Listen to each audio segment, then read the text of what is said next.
Rafa Yadain, raising the hands when you're starting salah, and making Rafa Yadain when you're going into ruku, when you're getting up from ruku, or sitting tawarrukan. These are proven from the earliest.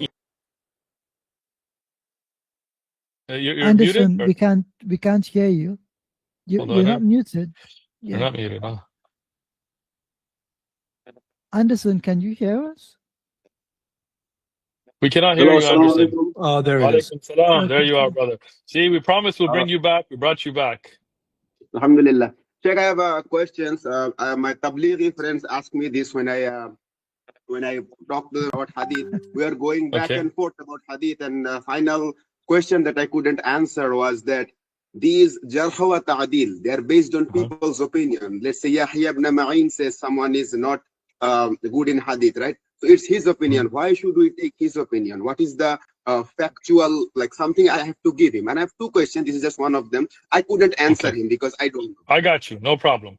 My master's in hadith. I got you on this one, okay? Jarh wa ta'dil is not done based on opinion. This is a misconception, okay? It's done on evidences. When Yahya ibn Ma'in or Ahmad ibn Hanbal or Ali al-Madani or Ibn Khuzaymah or Ibn Adi or any of these great scholars say a person is strong or not, they give evidence why. The problem is people don't look at the bigger books. You know, we have smaller books of Ilm al-Rijal. I'll give you an example.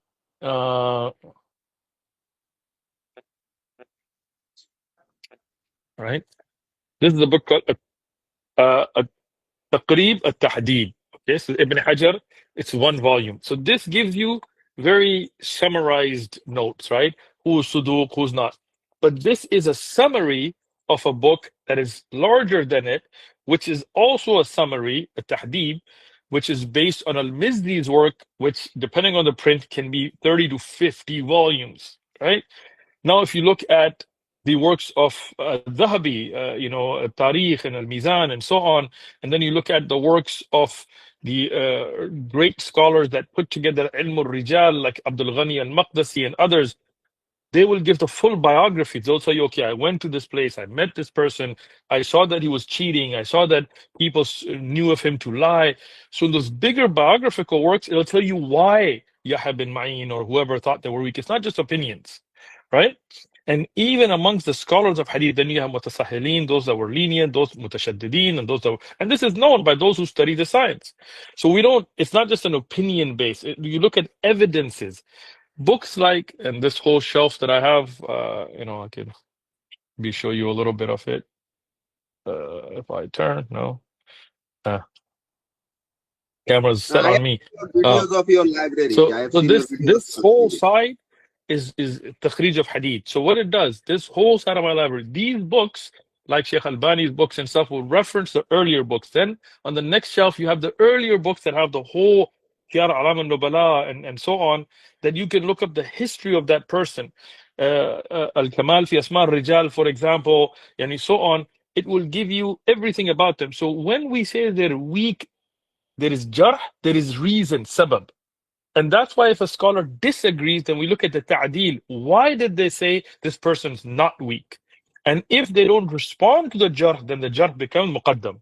But if they respond to the jarh, then that ta'dil becomes muqaddam and so on. So it's not based on opinions. It's upon what those great early scholars saw in those biographies of those narrators or observed themselves. Imam Ahmad ibn Hanbal would travel for months to meet one narrator and grade them, as the famous hadith about Imam Bukhari, meaning the story from Imam Bukhari, how he traveled and he saw the person tricking his donkey with the carrots, and how if he tricks his donkey, how can I trust him, and so on. So these people actually visited those narrators and judged them, saw the evidences, and documented it. All right, thank you, Sheikh. My second question is, and I have one more. Again, same guy asking me questions. Basically, I do Rafa Yadain. I sit in what you call iftirash, like basically leg crossed. And this guy, he's one of my best friends in university. But we go back and forth. You mean tawarruk. Iftirash, the other people do as well. Tawarruk is the. Go ahead. So basically, we go back and forth all the time.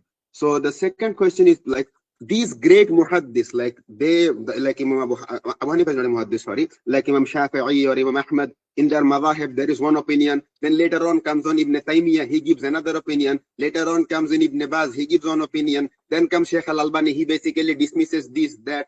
And like these great scholars of 1200 years ago, they didn't know this hadith was weak.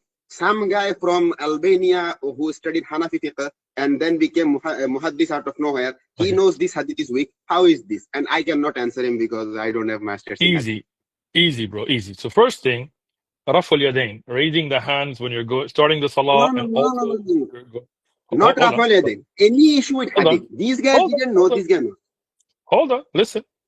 Rafa Yadain, raising the hands when you're starting salah, and making Rafa Yadain when you're going into ruku, when you're getting up from ruku, or sitting tawarrukan. These are proven from the earliest imams. Not Sheikh Ibn Baz, not Sheikh Albani, none of those great scholars that came later, Ibn Taymiyyah, came up with an opinion that the earlier scholars didn't hold. Okay, so it's not like they figured something out. Now, let me give you an example. This is a work of Sheikh Albani right here. Okay, Silsila Ahadith al-Da'ifa wa Mawdu'a. When he talks about a hadith being weak, he does not figure it out on his own. He quotes those earlier scholars. He says Ibn Adi said about him, right? Right here, yeah, he says Al-Hafid, yani Ibn Hajar al-Asqalani said about him, أخرج الطبراني في معجم الطبراني and Al-Bayhaqi mentioned. And then he gives, for example, Walid ibn Muslim كان يدلس.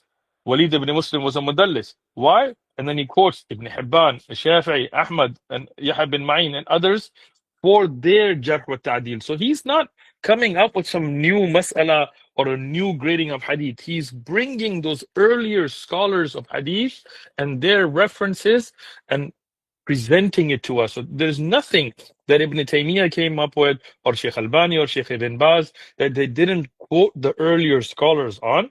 It's just people are ignorant. They don't actually read their works. If you get Irwa al-Ghalil, which is right here, is the book of Sheikh Albani, Irwa al-Ghalil. It's a takhrij of the hadith from a book called Manar al-Sabil, which is the sharh of a book called Dalil al-Talib. So here, every hadith, then he will say, for example, أخرج Abu Dawud wa Ahmad wa Nisa'i. This was reported by Abu Dawud, Ahmad and Nisa'i. And then he will mention the sanad, al-Hisham, said from al-Mansur, from Ibn Aoun. Now he says, hadith sahih ala shart sahihain. The hadith is sahih according to the conditions of the sahihain. And then he references, قال Imam Ahmad ibn Hanbal.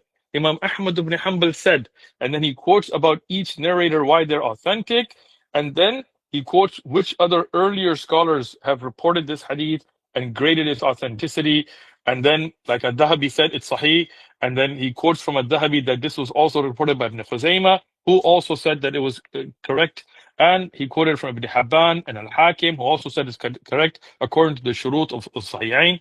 So he's not coming up with his own gradings.